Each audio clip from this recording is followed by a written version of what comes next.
Salve pessoal, beleza? Sejam muito bem-vindos aqui a mais um vídeo do Barbudo Tricolor. Eu sou o Oscar, você já me conhece e hoje vamos falar aqui a respeito de Luiz Araújo, aquele lá da época do Rogério Ceni, que hoje joga no Lille. Também vamos falar a respeito do Antony, que hoje está no Ajax. E também a respeito do Paulo Guerreiro, que vocês tanto me perguntaram ontem, que é através do YouTube e também lá pelo Instagram. Antes de mais nada, lembrar você que se você quiser comprar a sua camisa de time, seja do São Paulo ou de qualquer outra equipe, o link do meu site vai estar aí na descrição, assim como todas as minhas redes sociais. Twitter, Twitch, TikTok, Instagram. Então me segue nas outras redes sociais para a gente resenhar por lá também. E antes de mais nada, pedir aqui para você, deixa o like para ajudar na recomendação desse vídeo e se inscreve no canal se ainda não for inscrito. Quando chegarmos aí à meta de 13 mil inscritos aqui no canal do YouTube, nós vamos sortear mais uma camisa aqui do Tricolor para você que é fiel aqui no canal do Barbudão Tricolor. Então vamos lá, sem mais enrolação, vamos pro vídeo. Kardec, Luiz Fabiano na área, cruzamento, Kardec, olha! A bola pro Lucas, olha a chute do Lucas aí! E o Rogério, pé direito na bola, passou pela barreira!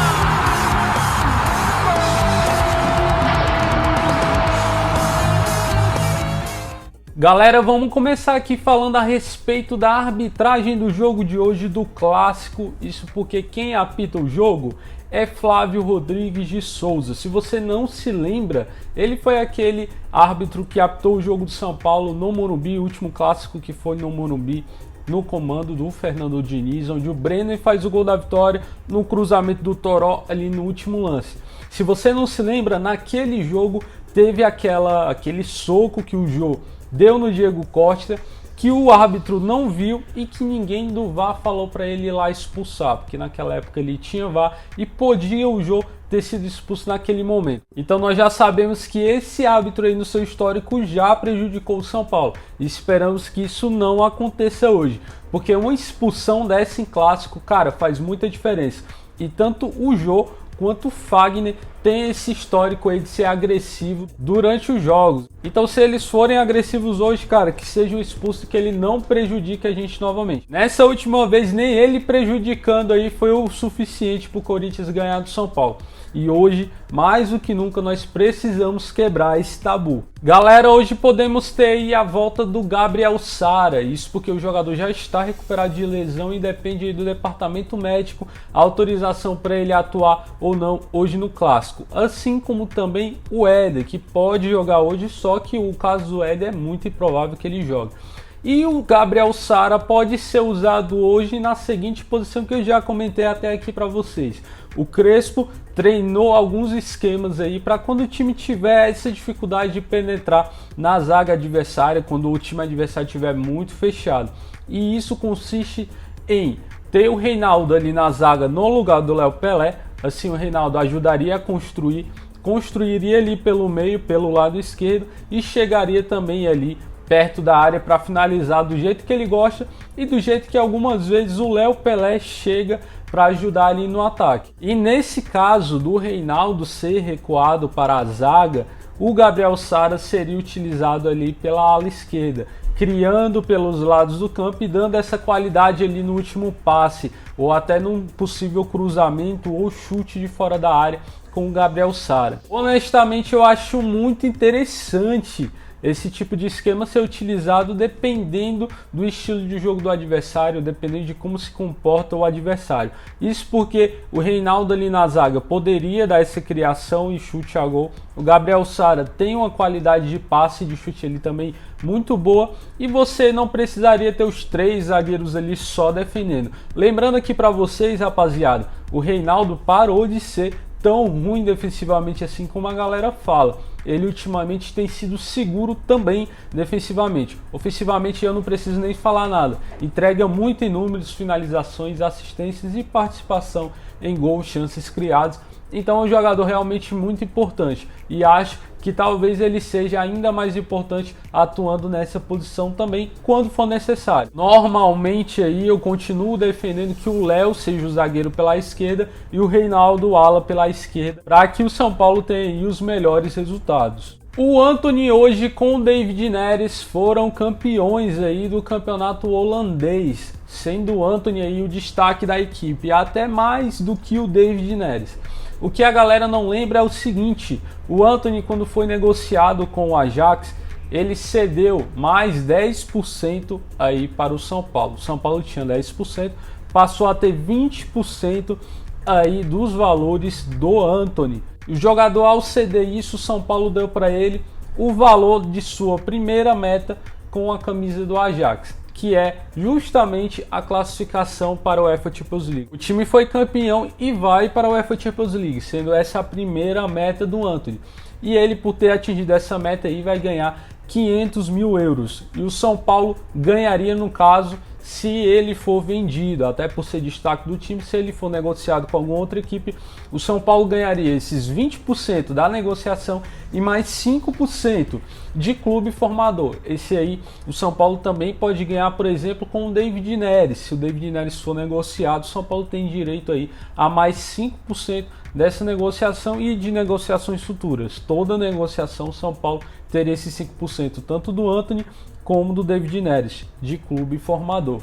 E não para por aí, o Antony também pode gerar mais dinheiro para o São Paulo se o Ajax conseguir chegar à semifinal da UEFA Champions League ou da Liga Europa. Nesse ano eles não chegaram na semifinal da Liga Europa, conseguiram cair para o Roma, e aí o São Paulo não conseguiu o dinheiro dessa meta. Mas o São Paulo ainda pode conseguir se o Ajax chegar à semifinal da UEFA Champions League. É algo realmente muito difícil, porém que o time aí do Ajax já conseguiu nos últimos anos, quando foi a semifinal com o Tottenham, naquele jogo lá em que o Lucas jogou um absurdo e fez um hat-trick em semifinal de Liga dos Campeões. Pessoal, agora vamos falar aqui a respeito do Lille, ao qual pertence o Luiz Araújo, que jogou aqui naquela época lá do Rogério Ceni e jogou um absurdo aqui. Que ponta maravilhoso era o Luiz Araújo.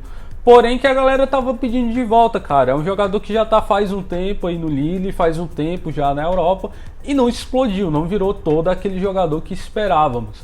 E o que acontece é o seguinte: hoje o Lille, na sua 35ª rodada do campeonato francês, está um ponto à frente do Paris Saint-Germain, que é o que ganha aí o campeonato francês todos os anos.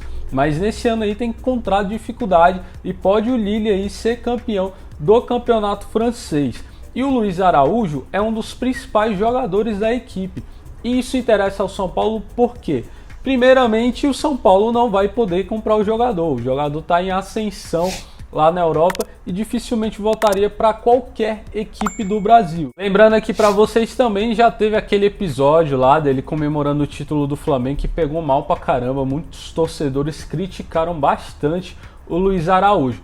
Mas ele em destaque na equipe do Lille, é mais fácil ele ser negociado com algum outro clube aí da Europa. Isso interessa ao São Paulo justamente pelos mesmos 5% de formação do atleta que o São Paulo tem direito. Caso ele seja negociado, 5% vai para o São Paulo e aí é mais grana entrando no bolso da gente. Imagina aí, o Antony, o David Neres e o Luiz Araújo sendo vendidos na mesma janela, quanto que o São Paulo não ia ganhar só nesses jogadores aí. O Luiz Araújo ele não pode render mais dinheiro ao São Paulo através de metas, isso porque as metas são referentes aí aos primeiros anos de contrato daquele jogador com o novo clube. E como eu falei para vocês, é agora que ele está começando a deslanchar aí na Europa. Então essas metas já não valem mais. A única forma do São Paulo ganhar dinheiro com o Luiz Araújo aí seria uma transferência do jogador. Pessoal, agora vamos falar a respeito do Paulo Guerreiro. Muitos de vocês vieram falar comigo aqui no YouTube, também lá pelo Instagram, mandaram lá na caixinha de perguntas a respeito do Paulo Guerreiro, porque ele quer sair do Internacional. E é muito provável que já no começo dessa próxima semana aí ele tenha a sua venda aí do Internacional concretizada. Ele não seja aí mais jogador do Internacional. Vale lembrar aqui para vocês que o jogador não está sendo utilizado, tá? Ele volta de lesão aí. Realmente esse é um fator que preocupa, uma possível contratação do Paulo Guerreiro. Ele foi ídolo do Corinthians, como você já sabe, fez aquele gol lá do Mundial dos caras. E muita gente também não quer ele aqui por causa disso, por já ter jogado no Corinthians e ter ganhado títulos importantes lá. Eu não tenho esse problema, cara. Na minha opinião, Eu acho que o São Paulo continua precisando de um centroavante e o Paulo Guerreiro é um centroavantaço. Ele é muito técnico finalizando, ele conhece ali da posição, faz o pivô como ninguém e ainda tem um bônus ali de saber bater falta. Inclusive a gente já levou o gol de falta dele aí, do Paulo Guerreiro. E cobrança de falta, cara, me desculpa, mas não tem idade. Cobrança de falta tá ali, o cara cobrar a falta, ou ele tem a técnica ou ele não tem a técnica. Então é algo a mais aí que o São Paulo já ganharia. Lembrando para vocês, o São Paulo nessa janela já foi atrás do Paulo Guerreiro. Isso quando contratou o Éder. Foi atrás do Paulo Guerreiro e do Éder. O Éder, o São Paulo já conseguiu contratar e já tá aí com a gente. Porém, o São Paulo sabe que o Éder não faz esse papel de centroavante. O Éder nunca fez esse papel de centroavante, que faz o pivô, que joga ali mais parado na área um pouco. E por isso o São Paulo ainda pensa em trazer o Paulo Guerreiro. Como eu falei para vocês, ele tenta a rescisão. E se ele conseguir a rescisão, o São Paulo não vai ter que comprá-lo. Então o São Paulo não teria essa dor de cabeça de ter que comprar um jogador, ter que desembolsar o dinheiro ou parcelar uma possível compra aí desse centroavante. E o Paulo Guerreiro, até por estar contundido recentemente aí, dele ter voltado recentemente de contusão, é mais fácil de você convencer ele de abaixar o salário. A idade já está um pouco elevada, ele vem de contusão. É fácil você convencer um atleta desse de que ele pode não render tudo aquilo que se espera. E isso pode facilitar uma negociação que no caso é só de salário. Como o São Paulo não tem que pagar a transferência, é apenas o salário. E o São Paulo pode propor aí pro Paulo Guerreiro algo nos moldes do que fez com o Éder e também com o Miranda. Coloca aí o salário ok, nem que seja absurdo, nem que seja tão barato, porque aí o jogador não aceita, né? Mas dá para você colocar ali um salário ok e colocar o restante, cara, em bônus. Se ele atingir tantos gols, se ele jogar tantos jogos, se ele estiver disponível para tantos jogos. Isso é uma coisa que o São Paulo tem feito recentemente aí em suas contratações e que tem sido bem interessante, coisa que a gestão anterior não fazia e que ajuda muito ao contratar atletas. Enfim, eu confio aí no Rui Costa, que tem dado aula nessa janela de negociação desde que chegou ao São Paulo. E cara, acho ótimo o nome do Guerreiro. Lembrando também, rapaziada, que o Paulo Guerreiro também é do interesse de Santos, do Atlético Mineiro, além do São Paulo. Pode ser aí então que o Galo chegue com uma proposta até melhor do que a do São Paulo. O São Paulo perdeu o jogador para o Santos, aí eu já acho mais difícil. A não ser que o Santos esteja disposto a fazer alguma loucura para contar com o jogador. Eu quero saber a sua opinião, comenta aí abaixo. Você quer o Paulo Guerreiro jogando aqui no São Paulo ou não? Comenta aí também as outras notícias aqui desse vídeo. Você gostou? Deixa o like aí para ajudar na recomendação do vídeo. E o dislike se não tiver gostado, não tem problema. Se inscreve aí no canal se ainda não for inscrito. Vídeos do São Paulo aqui todos os dias. Tamo junto, muito obrigado e até o próximo vídeo.